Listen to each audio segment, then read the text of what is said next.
Hi കൂട്ടുകാരെ, പുതിയൊരു കൃഷി വീഡിയോയിലോട്ട് എല്ലാവർക്കും സ്വാഗതം. ഇന്നത്തെ നമ്മുടെ വീഡിയോ എന്താണെന്ന് വെച്ചാൽ ഒരു ഗ്രോ ബാഗ് നിറക്കുന്ന രീതിയാണ്.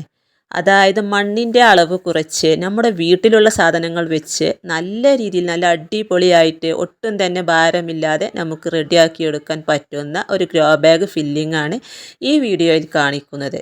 ഇതുവരെ എൻ്റെ ചാനൽ സബ്സ്ക്രൈബ് ചെയ്യാതെ കാണുന്നവരുണ്ടെങ്കിൽ ചാനലിന് സബ്സ്ക്രൈബ് ചെയ്യുക. തൊട്ടടുത്തുള്ള ബെല്ലൈക്കണും കൂടി പ്രസ് ചെയ്താൽ ഞാൻ ഇടുന്ന വീഡിയോ നിങ്ങൾക്ക് നോട്ടിഫിക്കേഷനായി ലഭിക്കുന്നതാണ്. അപ്പം നമുക്ക് നേരെ വീഡിയോയിലോട്ട് പോകാം. ഈ ഒരു രീതിയിൽ ഞാൻ നട്ടുകൊടുത്ത എൻ്റെ മുളക് ചെടികളാണ് ഇതൊക്കെ. നല്ല ഭംഗിയായി തന്നെ ഇതിലൊക്കെ നിറയെ മുളക് കായ്ച്ചിട്ടുണ്ട് കേട്ടോ. അപ്പം നമുക്ക് അത് എങ്ങനെയാണ് ഈ ഗ്രോ ബാഗ് നിറക്കുന്നത് എന്ന് നോക്കാം. അതിനായിട്ട് നമുക്ക് വേണ്ടത് അത്യാവശ്യം നല്ല വലിപ്പമുള്ള ഗ്രോ ബാഗാണ്. നിങ്ങളുടെ കയ്യിൽ ഗ്രോ ബാഗ് ഇല്ലെങ്കിൽ ഇതുപോലുള്ള ചെടിച്ചട്ടിയോ അല്ലെങ്കിൽ സിമെൻറ്റിൻ്റെ ചാക്കോ എന്താ ഉള്ളത് എന്ന് വെച്ചാൽ അത് എടുക്കുക. അപ്പം ഞാനിവിടെ അത്യാവശ്യം വലിപ്പമുള്ളൊരു ഗ്രോ ബാഗാണ് അതിനായിട്ട് എടുക്കുന്നത്. ഞാനിതാ അത്യാവശ്യം വലിപ്പമുള്ള ഒരു ഗ്രോ ബാഗ് എടുത്തിട്ടുണ്ട്. ഇതിന് വെള്ളം വാർന്നു പോകാനുള്ള ഹോളുണ്ടോ എന്ന് പ്രത്യേകം ശ്രദ്ധിക്കണം. അല്ലെങ്കിൽ വെള്ളം കെട്ടി നിന്ന് ചെടി നശിച്ചു പോകും. അപ്പോൾ ഹോളില്ലെങ്കിൽ ഹോളിട്ട് കൊടുക്കുക. അതുപോലെ തന്നെ ഈ ഗ്രോ ബാഗ് നല്ല പോലെ ഇതുപോലെ ഒന്ന് നിവർത്തി വെച്ചതിന് ശേഷം ഇതിൻ്റെ ഈ മുകൾ ഭാഗം ഉണ്ടല്ലോ അത് നമുക്ക് ഒരു മടക്കി വെക്കാം. പിന്നെ നമുക്ക് വേണ്ടത് ഉണങ്ങിയ കരിയിലകൾ, പച്ചിലകളൊക്കെ ഉണ്ടെങ്കിൽ ഈ ഗ്രോ ബാഗ് നിറക്കാനായിട്ട് എടുക്കാം. ഞാനിവിടെ പറമ്പിൽ നിന്നും മുറ്റത്തു നിന്നൊക്കെ അടിച്ചു വാരി എടുത്തു വെക്കുന്നതാണ്. ഈ ഉണങ്ങിയ ഇലകളും പച്ചപ്പുല്ലൊക്കെ ഇതുപോലെ ഒരു ബക്കറ്റിൽ ഇങ്ങനെ ഇട്ട് വെക്കാറാണ്. ഇങ്ങനെ ഇട്ട് വെച്ചാൽ നമുക്ക് ഗ്രോ ബാഗ് നിറക്കുന്ന സമയത്ത് നമുക്ക് ഇതിനായിട്ടൊക്കെ ഉപയോഗിക്കാം. അപ്പോൾ ആദ്യം തന്നെ ഒരു ലെയർ ഉണങ്ങിയ ഇല, അതുപോലെ പച്ചപ്പുല്ലൊക്കെ ഇട്ട് കൊടുത്തിട്ടുണ്ട്. പച്ചപ്പുല്ലില്ലെങ്കിൽ ശീമക്കൊന്ന ഇലയൊക്കെ ഉണ്ടെങ്കിൽ അതെടുക്കാം. അതില്ലെങ്കിൽ ഉണങ്ങിയ കരിയില മാത്രം ഉണ്ടെങ്കിൽ അത് മാത്രമായിട്ടും എടുക്കാവുന്നതാണ്. അപ്പോൾ ഇത് നല്ല രീതിയിൽ തന്നെ ഒരു ലെയർ ഇട്ട് കൊടുത്തിട്ടുണ്ട്. ഇനി നമ്മൾ എന്താ ചെയ്യേണ്ടതെന്ന് വെച്ചാൽ ഞാനിവിടെ പൊട്ടി മിക്സിനായിട്ട് എടുത്തിട്ടുള്ളത് കിച്ചൺ വേസ്റ്റ് കമ്പോസ്റ്റാണ്. നല്ല അടിപൊളി കമ്പോസ്റ്റാണ് കേട്ടത്. ഇതിൽ കരിയിലയും അതുപോലെ അടുക്കളയിലുള്ള വേസ്റ്റ്, പച്ചക്കറി വേസ്റ്റ്, ഫ്രൂട്ട്സിൻ്റെ വേസ്റ്റ് എല്ലാം ഉണ്ട് കേട്ടോ. അതിൽ ഒക്കെ നല്ലപോലെ പൊടിയായി കിട്ടിയിട്ടുണ്ട്. നല്ലൊരു അടിപൊളി സൂപ്പർ വളമാണ് കേട്ടത്. നമ്മൾ ചെടികൾക്ക് ഇത് ഇട്ട് കൊടുത്ത് കഴിഞ്ഞാൽ നല്ല രീതിയിൽ പൂക്കളും കായ്കളൊക്കെ ഉണ്ടാവുന്നതാണ്. അപ്പോൾ ഇതിൽ തന്നെ ചെറിയ രീതിയിൽ ഞാൻ മണ്ണും ഇട്ട് കൊടുക്കാറുണ്ട്. അപ്പോൾ വേറൊരു മണ്ണിൻ്റെ ആവശ്യം ഇതിലോട്ട് വരുന്നില്ല. പിന്നെ ഞാൻ ഇതിലോട്ട് ചേർത്ത് കൊടുക്കുന്നത് ഒരു പിടി വേപ്പിൻ പിണ്ണാക്കാണ്. ഒരു പിടി വേപ്പിൻ പിണ്ണാക്ക് ഇതിലോട്ട് ഇട്ട് കൊടുക്കാം. ഇതൊരു ഗ്രോ ബാഗ് നിറക്കാനായിട്ട് ഞാൻ എടുത്തു വെച്ച കിച്ചൺ വേസ്റ്റ് കമ്പോസ്റ്റാണ് കേട്ടോ.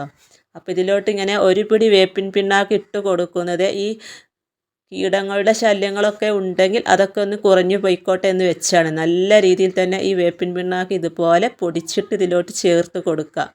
നിമാവിരകൾ പോലുള്ള ശല്യങ്ങളൊക്കെ ഉണ്ടെങ്കിൽ അതൊക്കെ മാറി കിട്ടും. വേറെ വളങ്ങളൊന്നും ഞാൻ ഇതിലോട്ട് ഇപ്പോൾ ചേർത്ത് കൊടുക്കുന്നില്ല.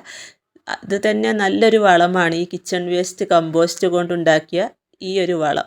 ഇതുണ്ടാക്കുന്ന വീഡിയോ ഒക്കെ ഞാൻ മുമ്പ് ചെയ്തിരുന്നു. കാണാത്തവരുണ്ടെങ്കിൽ കണ്ടു നോക്കുക. അതിൻ്റെ ലിങ്ക് ഞാൻ ഡിസ്ക്രിപ്ഷനിൽ വെക്കാം. പിന്നെ അതാ ഇതിപ്പോൾ ഉള്ളൊരു ബോട്ടിൽ ഇതിൻ്റെ നടുഭാഗത്തായിട്ട് ഇങ്ങനെ വെക്കുക. എന്നിട്ട് ഇതിൻ്റെ ചുറ്റിലും നമുക്ക് ഈ കമ്പോസ്റ്റ് ഇട്ട് കൊടുക്കാം.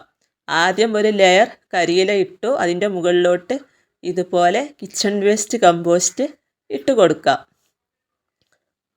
അപ്പോൾ ഇതാ കുറച്ച് കിച്ചൺ വേസ്റ്റ് കമ്പോസ്റ്റ് ഇട്ട് കൊടുത്തു. ഇത് ഈ കരിയിലയും ഈ കമ്പോസ്റ്റൊക്കെ പൊടിഞ്ഞ് നല്ലൊരു വളമായി തീരുകയും ചെയ്യും. അപ്പോൾ പിന്നെ വീണ്ടും അതിലോട്ട് പച്ചിലയും കരിയിലയും വീണ്ടും ഒരു ലെയർ ഇട്ട് കൊടുക്കുക. അങ്ങനെ ഓരോ ലെയറായിട്ട് കരിയില, കമ്പോസ്റ്റ് അങ്ങനെ ഒരു 3/4 ഭാഗത്തോളം നമുക്ക് ഈ ഒരു രീതിയിൽ നിറച്ച് കൊടുക്കാം. ഒരു ഗ്രോ ബാഗ് നിറക്കുമ്പോൾ ഇതുപോലെ ഉണങ്ങിയ കരിയിലയൊക്കെ ഇട്ട് കൊടുത്ത് കഴിഞ്ഞാൽ അതൊക്കെ നല്ലപോലെ അഴുകി നല്ലൊരു കമ്പോസ്റ്റായി കിട്ടുകയും ചെടികൾക്ക് വേരോടാനൊക്കെ ഒത്തിരി നല്ലതാണ് ഈ കരിയില ഇങ്ങനെ ഇട്ട് കൊടുക്കുന്നത്.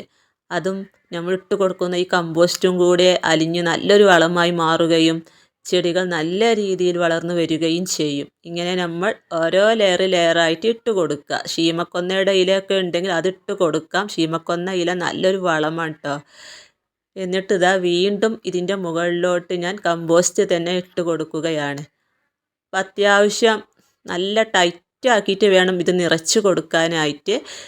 ഒരു 2-3 ദിവസമൊക്കെ കഴിയുമ്പോഴത്തേന് ഇതൊക്കെ താഴ്ന്നു പോകും. അപ്പോൾ നമുക്ക് ചെടി വളർന്നു വരുന്നതിനനുസരിച്ച് ഇതുപോലെ വീണ്ടും വളവും മണ്ണും ഒക്കെ ഇട്ട് കൊടുക്കുക. ഈ ബോട്ടിൽ ഞാൻ ഈ നടുഭാഗത്ത് നിന്ന് മെല്ലെ പൊക്കിയെടുക്കുകയാണ്. ഈ ഒരു ഭാഗത്താണ് നമുക്ക് തൈകൾ നടാനായിട്ട്. അപ്പോൾ അതാ ഇതിലോട്ട് ഞാൻ ഇട്ട് കൊടുക്കാൻ പോകുന്നത് ചാണകപ്പൊടിയാണ്.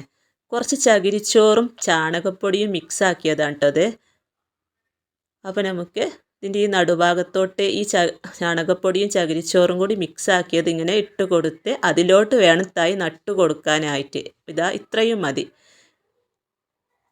ഇനി ഞാനിവിടെ ഒരു തൈ നട്ടു കൊടുക്കാൻ പോവുകയാണ്. വഴുതനയുടെ തൈയാണ് കേട്ടോ ഞാൻ നട്ടു കൊടുക്കാനായിട്ട് പോകുന്നത്.